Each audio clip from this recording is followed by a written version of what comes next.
Olá pessoal, tudo bem? Vamos continuar aí a nossa aula de Direito Constitucional. Hoje nós vamos tratar do tema sobre a história das constituições federais que nós tivemos. Nós tivemos várias constituições federais, nós já comentamos sobre isso com vocês. Vocês até fizeram um trabalho onde vocês colocaram aí as características. O que eu vou fazer aqui é fazer um comentário rápido sobre cada uma delas, para que vocês tenham aí maiores informações. Acompanhando esse vídeo, vai também um texto mais elaborado, com mais detalhes, para que vocês leiam e complementem esta aula. Lembrem-se, nenhuma das aulas que nós estamos fazendo aqui tem a pretensão de esgotar o tema, o assunto. Os temas são muito ricos, a gente sabe disso. Então a minha intenção é dar uma luz, é facilitar o caminho, e eu vou tentar sempre mandar um texto acompanhando para que vocês possam estudar depois, além do vídeo. Vejam o vídeo quantas vezes quiserem e depois possam ler aí o artigo, tá certo? Muito bem, prestem atenção. Esse material está aqui disponível na nossa sala virtual do Classroom, mas também eu vou colocar esse vídeo lá no canal do YouTube para quem queira ver, tá certo? Espero um retorno de vocês, um alô, perguntas, comentários, tá legal? Críticas, estamos aí à disposição, beleza? Bom, a primeira Constituição que nós vamos falar é a Constituição de 1824. Vejam, nós temos que rapidamente comentar aí, en passant, sobre um pouco de história, não tem jeito. Vocês vão lembrar lá da história do Brasil. Em 1808, a corte portuguesa veio para o Brasil por causa da guerra na Europa, onde o Napoleão estava invadindo lá Portugal. Bom, eles vieram para cá, ficaram aqui por um bom tempo, e depois retornaram para Portugal, deixando aqui o príncipe herdeiro, Dom Pedro I, tá ok? Dom Pedro I, então, não aceitando mais, né, as imposições da corte portuguesa, acaba em 1822 por declarar a independência do país. E em 1824, veja bem, 1822 independência, em 1824 foi então feita a primeira Constituição genuinamente brasileira, chamada Constituição do Brasil Império. Bom, você já sabe que ela foi outorgada, então quando fala em outorgada, você sabe que não teve uma participação popular, tá? Ela trazia como características a quadripartição de poderes. Olha que interessante, quando eu falo em poderes, nós temos a clássica ideia de Montesquieu, a divisão dos poderes em 3 funções: o executivo, o legislativo e o judiciário. A Constituição de 1824, do Império, Constituição Real, ela trazia uma coisa de diferente, um 4º poder, que era o chamado poder moderador, poder real, poder do rei, poder imperial. Esse poder moderador dava ao imperador, ao rei, no caso Dom Pedro I, um poder especial, que na verdade o nome já diz tudo. A ideia era que ele pudesse moderar a atuação, a ligação entre os outros 3 poderes, tá certo? Então é algo interessante que caracteriza essa Constituição de 24. Houve ali um fortalecimento do poder pessoal do imperador, graças a esse poder moderador, né? O direito de voto, sim, direito a voto, porque afinal de contas você tinha um rei, mas você tinha outros cargos, né? O direito ao voto era concedido somente aos homens livres e proprietários. Eram na época os chamados homens bons. O que era um homem bom, né? Hoje, né? Homem bom para casar, não é verdade? Era mais ou menos isso. Naquela época eram os homens livres e que tivessem propriedades, que tivessem patrimônio. Então, pobre, né? Muito bem. E para ser eleito, o cidadão também tinha que comprovar uma renda mínima proporcional ao cargo que ele pretendia ocupar. Na época aí você tinha como base 100 mil réis anuais. Então, eram características muito próprias daquela época. Tinha também, e aqui a gente tem que ressaltar esse ponto, tinha uma chamada religião oficial. Sim, nessa época, a religião oficial no Brasil era a religião católica apostólica romana. Então, preste bem atenção. Na Constituição de 1824, não tínhamos ali, naquele momento, no Brasil, um país laico. O que é um país laico? É um país que não tem religião oficial. Veja bem, não me confunda. Já falei isso durante as aulas presenciais. Não é porque não tem religião oficial que não valorize ou não estimule as religiões. Ao contrário. tá? A nossa Constituição atual estimula, valoriza, respeita, mas não tem religião oficial, porque se tivesse, as demais seriam ilícitas, não é? Ilegais. Então, hoje não temos. Mas a de 1824 tinha religião oficial. Então havia uma ligação entre o Estado e a Igreja. Lembrando que o Dom Pedro I, o rei, ele exercia a função do poder executivo e o de poder moderador. Percebeu como ele acumulava os dois poderes? O poder executivo, que era do rei, e também o poder moderador. Então ele acabava tendo mais força que os demais poderes. Bem legal essa Constituição. Bom, a Constituição depois de 1891. Como assim de 1891? Porque em 1889, você se lembra das aulas de história, nós tivemos aí grandes mudanças, né? Que foi a proclamação da República. Proclamada a República, em 1889, nós tivemos diversas modificações no nosso sistema político, óbvio, deixamos de ser monarquia e passando a ser república. Então, mudança drástica no sistema político, inclusive no sistema econômico. Houve aí a abolição do trabalho escravo, da escravatura. Nós tivemos a ampliação da indústria nesta época, o deslocamento de pessoas do meio rural para os centros urbanos. Começava aí uma pré-industrialização, digamos assim. O deslocamento, então, dessas pessoas acaba gerando uma série de resultados, entre os quais, olha só, inflação. Pois é, os mais jovens não sabem o que é uma inflação, né? Atualmente nós temos uma inflação de 4%, mais ou menos, quer dizer, é ínfima. Nos anos 80, os mais maduros talvez se lembrem, né? Nós tínhamos uma inflação de 80% ao mês. Ao mês. Era um absurdo. Nós começamos a ter inflação no Brasil, foi nessa época, após a proclamação da República. Por isso que muita gente defende, né, a monarquia. Bom, não vamos entrar nesse ponto. Mas que começou a inflação ali, começou, tá certo? Bom, principais inovações aí dessa nova Constituição, agora de 1891, né? De 24 de fevereiro de 1891. A primeira coisa, meu querido, é que ela era promulgada com participação popular, não era outorgada. Claro que essa participação é com uma certa reticência, você sabe que nem todos, né, nem toda a população realmente participava, mas sim, havia aí a consulta popular, né.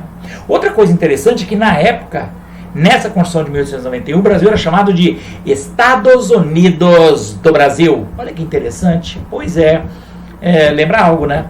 Pessoal, a Constituição anterior, a do Império, né, Dom Pedro I, 1824, ela foi muito embasada numa ideia nova daquela época que vinha da Europa, que era o liberalismo. Liberalismo. O liberalismo era colocar o indivíduo como centro, né, da situação, da política, das ideias. E foi muito inspirada nas ideias da Carta Francesa. Tá? Muito bem. Já essa de 1891, o nome já diz, né? Então, Estados Unidos do Brasil. Bacana. Ela trouxe como grande mudança a instituição da forma federativa de Estado e da forma republicana de governo. Veja bem, não vamos confundir. Forma republicana de governo e federativa de Estado. Então, vamos lá, pessoal. Ó. Federação é porque o Brasil passa a ser constituído por elementos. Por elementos. Veja que em 1824 a situação não era bem essa, né? Tá? Nós estávamos ainda na monarquia. E tínhamos agora uma república, com todas as consequências de um Estado republicano, tá bom? Muito bem. Houve também, na Constituição de 1891, o estabelecimento da independência dos poderes executivo, legislativo e judiciário, que não mais havia, né, como não tínhamos mais rei, não tínhamos mais o poder moderador. Então, havia apenas os três poderes e eles tinham essa independência entre eles, tá bom? Houve também a criação do sufrágio. Sufrágio é o direito de escolher os seus representantes, né, o voto, com menos restrições. Ainda haviam restrições, mas havia aí a participação de uma parcela maior da população do que anteriormente. Lembra? Anteriormente só pessoas livres e com condição econômica. Houve uma flexibilização, mais pessoas participaram, mas ainda assim havia alguma restrição, viu? Impedia ainda, por exemplo, o voto de mendigos, mendigos não votavam, analfabetos também não votavam, percebeu? Então, havia restrições. Houve, nessa Constituição nova da República, Constituição Republicana, um afastamento, uma separação entre a Igreja e o Estado. Não sendo mais assegurado à religião católica o status de religião oficial. Isto é, tornamos-nos um Estado laico, com a Constituição de 1891. Tá certo? Depois, então, da instituição da República. Foi com a instituição da República e a Constituição que aí passamos a ser um Estado laico. A ideia não é nova, percebeu? É antiga. Tudo bem? Houve também, muito importante citar para nós, da área jurídica, a instituição do habeas corpus. O habeas corpus. O habeas corpus é um instituto muito antigo, tá? Mas ela foi inserida efetivamente numa Constituição aqui no Brasil em 1891, tá bom?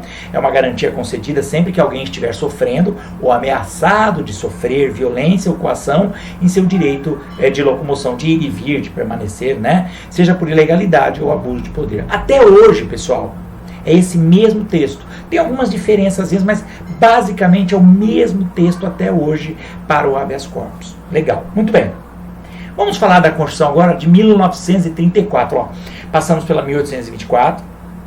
Fomos para 1891, a de 1891, e agora vamos para a terceira, a de 1934.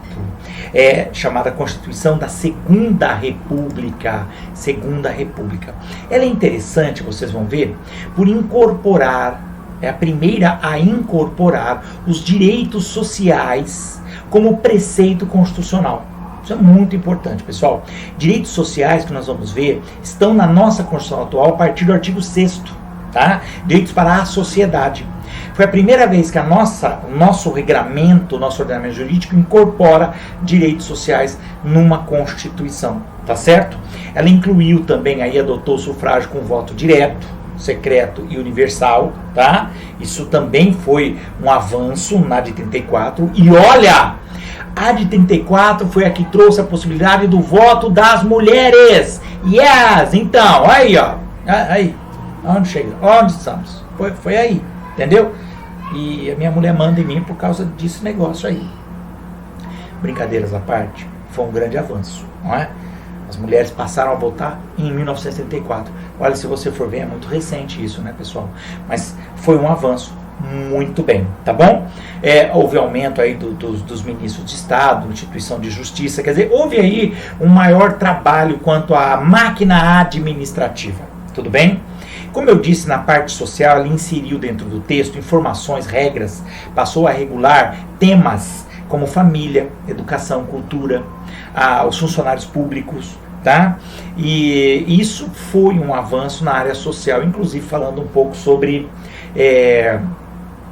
previdência, né? Previdência social, tá ok? Muito bem colocado isso aí. Ela teve algumas críticas, vocês vão ver no texto isso, pessoal, porque ela conferiu poderes demais para o Senado Federal. O Senado Federal, na Constituição de 34, não era parte do Legislativo. Vamos lá, vamos tentar fazer, não levem ao pé da letra. É como se ele fosse o poder moderador, entendeu?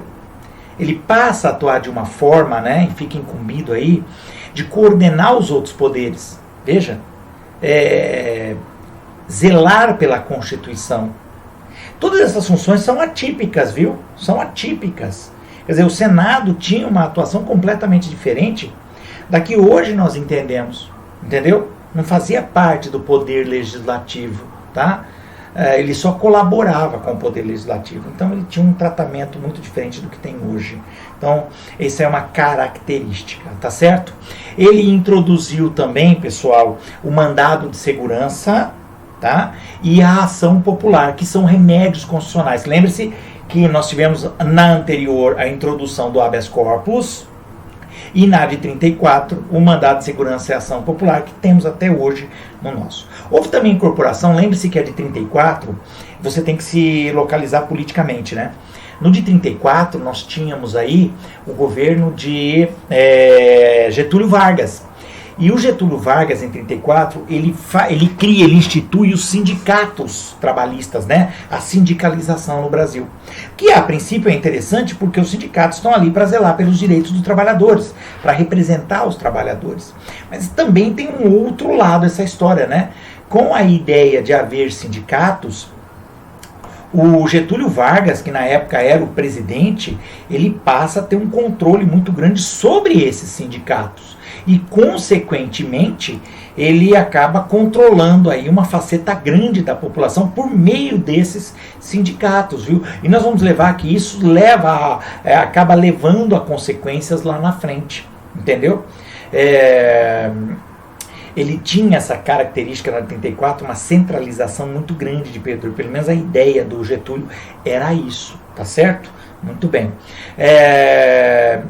Nós tínhamos basicamente aí a forma de governo a forma de Estado era a federação, a forma de governo república, havia separação de poderes, presidencialismo, sim, porque é Getúlio Vargas, né? O Getúlio queria o poder realmente na mão dele, então presidencialismo, né? E havia um regime de representatividade que nós temos até hoje dos nossos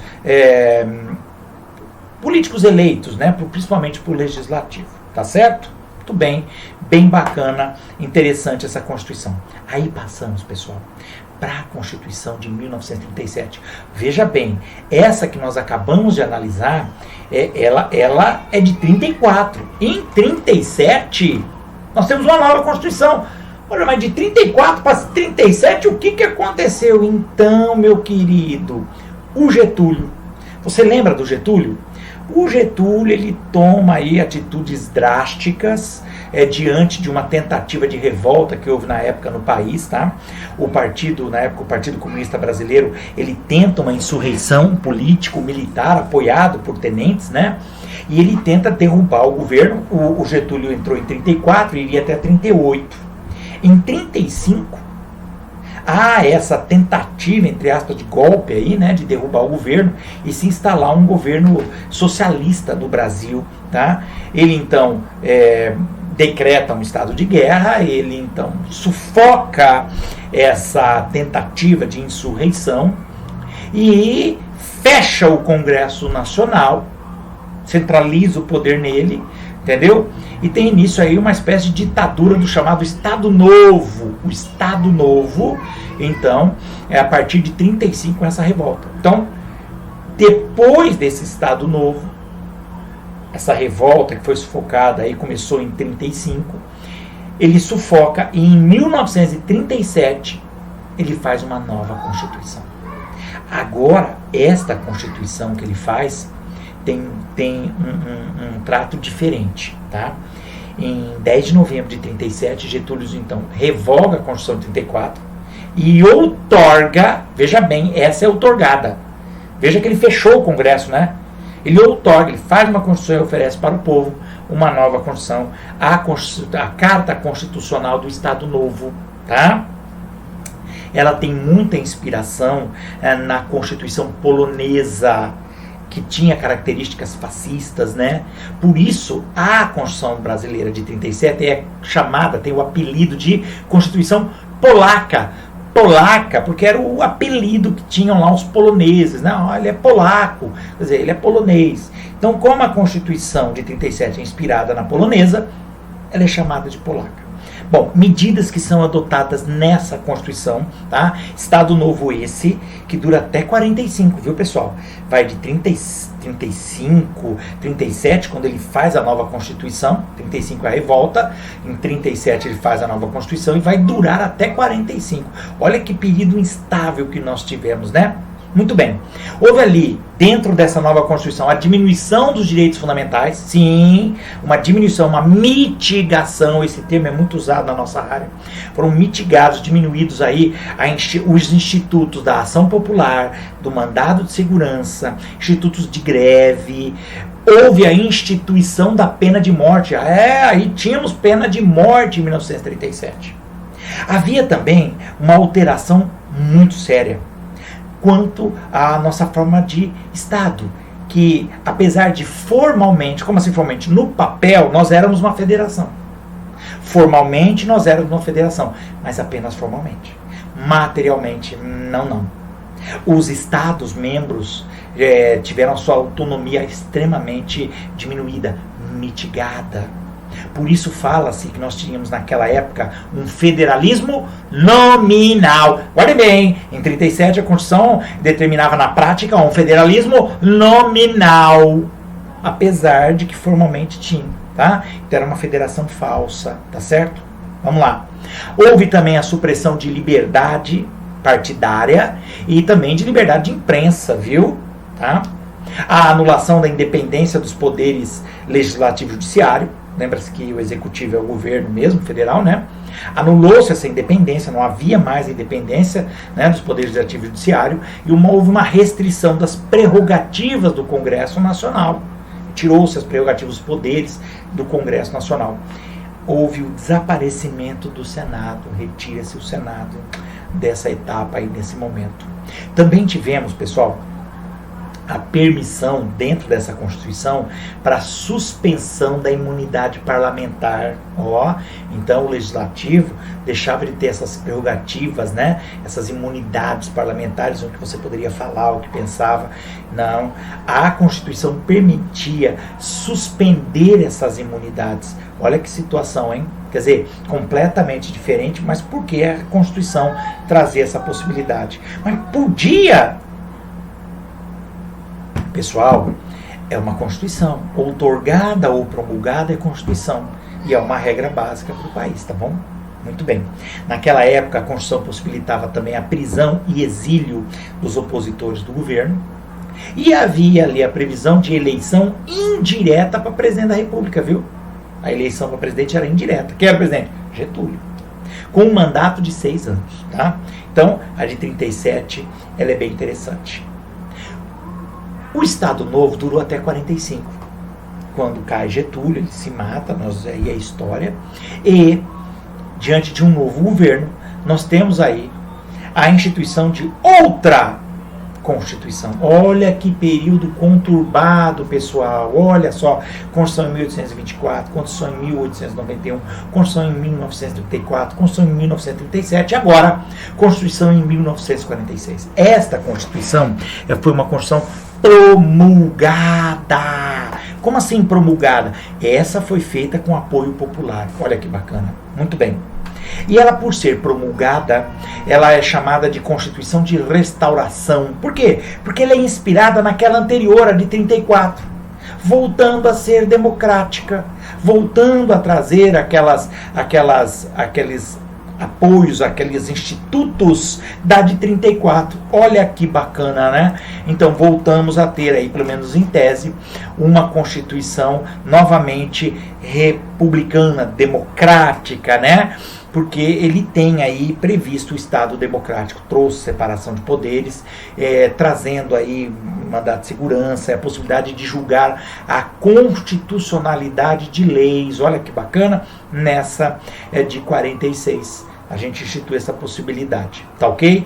De fazer esse tipo de julgamento. Tivemos também a convivência com a ideia da pluralidade de partidos políticos, tá certo? Coisa que na de 37 nós não tínhamos, né? Que era uma Constituição diferenciada, né? Respeito aos direitos fundamentais, óbvio, porque se ela era democrática, os direitos fundamentais estavam amplamente amparados, defendidos, né? Então você vê que a de 46, ela foi bem interessante, ela trouxe pra gente aí uma série de conceitos democráticos que nós tínhamos em 34. É uma restauração da de 34. Tá legal? Bacana? Muito bem. Depois, nós tivemos uma grande mudança política no país em 64, com o regime militar, não é? Jânio Quadros então renuncia por forças sinistras, não sei, né? E o Jango não pode assumir e os militares assumem em 1964. E aí, em 1967, em pleno regime militar, cria-se uma nova Constituição, Constituição de 67. Muito bem, ela era caracterizada predominantemente por um sistema autoritário, havia um autoritarismo, era um documento militar. Os militares têm basicamente essa sistemática autoritária, e a política da chamada segurança nacional. Lembre-se que a ideia em 64 da tomada de poder pelos militares é porque havia uma tentativa por parte de forças de novamente decretar aí um Estado socialista no país, né? Então a ideia era impedir esse tipo de atentado, vamos dizer assim. Então, eles consideravam muito a segurança nacional, tá certo? Que visava aí combater os inimigos internos ao regime, né? Que eram chamados de subversivos, e muitos terroristas, inclusive, porque se pegou em armas, né? Muito bem. Essa Constituição foi outorgada, tá? Ela era bem mais sintética do que a sua antecessora, tá bom? A de 46, bem mais enxuta, resumida. Essa Constituição manteve a federação, apesar de que, de novo, os Estados-membros tiveram a sua autonomia, o seu poder bastante mitigado novamente. Então, podemos dizer que é também uma federação nominal, quer dizer, só formalmente, materialmente não tinha tanto poder, então federação apenas nominal, tá? E houve uma expansão dos poderes aí da União, tudo bem? Do governo federal. Adotou a eleição indireta para presidente da República por meio de um colégio eleitoral, que era formado por integrantes do Congresso, então o Congresso que era votado pelo povo ainda, né? E delegados indicados pelas Assembleias Legislativas. Outros cargos eletivos se mantinham aí livremente com votação popular, tá bom? O judiciário também sofreu mudanças e foram suspensas as garantias dos magistrados, tá? Então é outro ponto importante dessa 67. Houve uma sucessiva expedição de atos institucionais, os AI, né? Foram os atos institucionais, do qual o mais famoso é o chamado AI-5, né? Que serviram aí de mecanismo de legitimação e legalização de ações políticas dos militares, dando a eles poderes extraconstitucionais. Eles tinham poderes, então, que não estavam nem previstos na Constituição de 67. O AI-5, em especial, se destaca pela suspensão, através do AI-5, a regra de suspensão de qualquer reunião de cunho político. O AI-5 ele foi colocado numa época em que houve uma repressão muito grande do regime militar, porque passaram a haver muitos atentados terroristas no país, né? Havia uma luta armada contra o regime militar, e aí ele recrudesceu. Então houve uma atitude mais firme da parte dele, e o AI-5 trouxe essas regras. A suspensão de qualquer reunião de cunho político, censura aos meios de comunicação, que se estendiam a música, teatro, cinema, suspensão do habeas corpus, os chamados crimes políticos, tá? Então, crimes políticos, eles não eram acobertados pelo habeas corpus, tá? Então, uma mudança grande. Decretação de estado de sítio pelo presidente da República, né? Em qualquer dos casos que a Constituição previa. Autorização para intervenção em estados e municípios. Veja que isso deu grande poder aí ao governo federal, à União, tá ok? Muito bem. Fomos aí até 85, quando houve a redemocratização, com a eleição indireta de Tancredo Neves, que acabou não assumindo, porque teve uma doença, e aí o Sarney, que era o seu vice, acabou assumindo. Muito bem. Depois de 85, nós tivemos a Constituição de 1988, a nossa atual, chamada de Constituição Cidadã, tá? Cidadã, lembre-se disso, é outro nome que se dá à nossa Carta Magna, a Lei das Leis, a Lei Maior. Muito bem.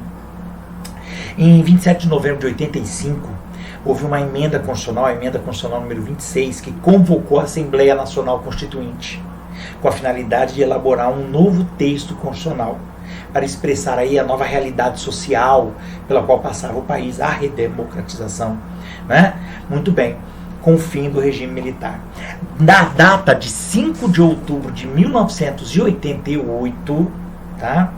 A Constituição inaugurou, então, um novo arcabouço jurídico institucional. Veja bem, um novo arcabouço jurídico institucional para o país, com aplicação aí de liberdades civis, direitos e garantias individuais, algo que nós já comentamos e vamos falar com muito mais calma durante o nosso curso. Mas cabe ressaltar, a grosso modo, para você lembrar, qual que é a estrutura básica da nossa atual Constituição? Estrutura, fazendo um voo panorâmico assim por cima. Bom, a Constituição se divide basicamente em 3 partes. O preâmbulo, que é a parte inicial, que nós já comentamos um pouquinho sobre ele nem tem tanta força normativa, não tem, serve aí como uma ideia, mas não tem essa força.